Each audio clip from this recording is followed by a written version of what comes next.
দলীয় কার্যক্রম নিষিদ্ধ হয়েছে আওয়ামী লীগের, কিন্তু কোনোভাবেই ঠেকানো যাচ্ছে না কার্যক্রম। ঝটিকা মিছিল আর নানা তৎপরতায় নেতাকর্মীরা যেন নির্ঘুম রেখেছে পুলিশকে। তাতেও কি লাভ হচ্ছে কোনো? মাঠের দৃশ্য বলছে লাভ হচ্ছে না। গ্রেপ্তার আতঙ্ক এড়িয়ে মিছিল করেই যাচ্ছেন আওয়ামী লীগের নেতাকর্মীরা। কিন্তু কিভাবে সংগঠিত হচ্ছে তারা? কারাই বা যোগ দিচ্ছে এসব রাজনৈতিক কর্মকাণ্ডে? সবশেষ আওয়ামী লীগের মিছিলে অংশ নেওয়ার অভিযোগে 2 শতাধিক নেতাকর্মীকে গ্রেফতারের কথা জানিয়েছে পুলিশ। পরে তাদের ফোন যাচাই করে পুলিশ দেখেছে নেতাকর্মীদের বেশিরভাগই টেলিগ্রাম ও বোটিম অ্যাপ ব্যবহার করে যোগাযোগ রেখেছে শীর্ষ নেতাদের সঙ্গে। এরপরই এই 2 অ্যাপ বন্ধের বিষয়টি বিবেচনায় নিয়েছে সরকার। 28 সেপ্টেম্বর স্বরাষ্ট্র মন্ত্রণালয়ের সভাকক্ষে আইন শৃঙ্খলা সংক্রান্ত কোর কমিটির বৈঠকে অ্যাপ বন্ধের সিদ্ধান্ত নিয়ে হয় রুদ্ধদ্বার আলোচনা। সবকিছু ঠিক থাকলে জাতীয় নির্বাচনের তফসিল ঘোষণার পর দেশে পুরোপুরি বন্ধ করে দেওয়া হতে পারে টেলিগ্রাম ও বোটিম। কিন্তু কেন এই 2 অ্যাপ ব্যবহার করছেন কার্যক্রম নিষিদ্ধ হওয়া আওয়ামী লীগের নেতাকর্মীরা? এই 2 অ্যাপের বিশেষত্বই বা কি?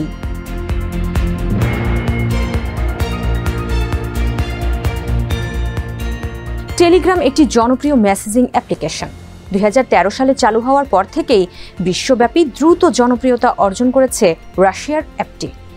এটি মূলত ফ্রি ও ক্লাউড ভিত্তিক সেবার মাধ্যমে ভিডিও, ছবি, বার্তা, ডকুমেন্ট সহ বিভিন্ন ধরনের ফাইল দ্রুত পাঠাতে সক্ষম।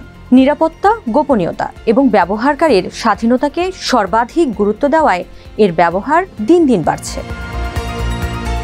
অ্যাপটির অন্যতম বড় বৈশিষ্ট্য হল সিক্রেট চ্যাট। ফলে কোনো তৃতীয় পক্ষ এসব বার্তা দেখতে পারে না। প্রয়োজনে ব্যবহারকারী স্বয়ংক্রিয়ভাবে বার্তা মুছে ফেলার সুবিধাও পান।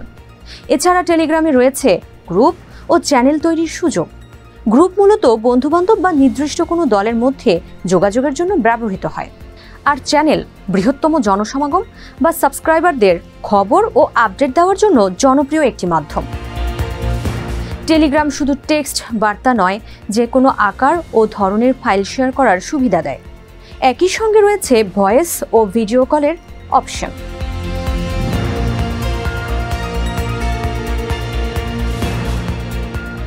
বোটিম একটি ইন্টারনেট ভিত্তিক কলিং ও messaging app. Voice call, video call, text message এবং বিভিন্ন ধরনের ফাইল শেয়ারের সুযোগ দেয় এটি। যুক্তরাষ্ট্রের এই অ্যাপ বিশেষভাবে জনপ্রিয় হয়ে উঠেছে মধ্যপ্রাচ্যের দেশগুলোতে, যেখানে হোয়াটসঅ্যাপ, স্কাইপ কিংবা ফেসটাইমের মতো জনপ্রিয় অ্যাপগুলোর প্রায় নানা সীমাবদ্ধতায় আটকে থাকে। সরকারিভাবে অনুমোদিত হওয়ার কারণে বোটিম অনেক দেশে ব্যবহারকারীদের কাছে সবচেয়ে নির্ভরযোগ্য যোগাযোগের মাধ্যম হিসেবে প্রতিষ্ঠিত হয়েছে। অ্যাপটি ব্যবহার করে খুব সহজেই পরিবার, বন্ধু কিংবা সহকর্মীদের সঙ্গে কথা বলা যায় এবং একসঙ্গে অনেকজনকে যুক্ত করে গ্রুপ আকারে যোগাযোগ করা সম্ভব হয়। এতে উচ্চমানের ভয়েস ও ভিডিও কলের পাশাপাশি ছবি, ভিডিও, অডিও কিংবা ডকুমেন্ট পাঠানো যায়। নিরাপত্তার ক্ষেত্রেও বোটিম এন্ড টু এন্ড এনক্রিপশনের সুবিধা দিয়ে থাকে। ফলে ব্যবহারকারীদের ব্যক্তিগত কথোপকথন ও ডেটা থাকে সুরক্ষিত। একই সঙ্গে এটি মোবাইল, ট্যাবলেট এবং কম্পিউটার সহ বিভিন্ন ডিভাইসে ব্যবহার করা যায়, যা একে করে তুলেছে আরও সহজ ও ব্যবহার বান্ধব। বর্তমানে প্রবাসীদের জন্য পরিবারের সঙ্গে যোগাযোগ রক্ষার অন্যতম মাধ্যম হিসেবে ব্যাপকভাবে ব্যবহার করা হয় বোটিম। কেবল ব্যক্তিগত যোগাযোগ নয়, ব্যবসায়িক মিটিং, অনলাইন ক্লাস কিংবা অফিসিয়াল কাজেও কার্যকর হয়ে উঠেছে এটি।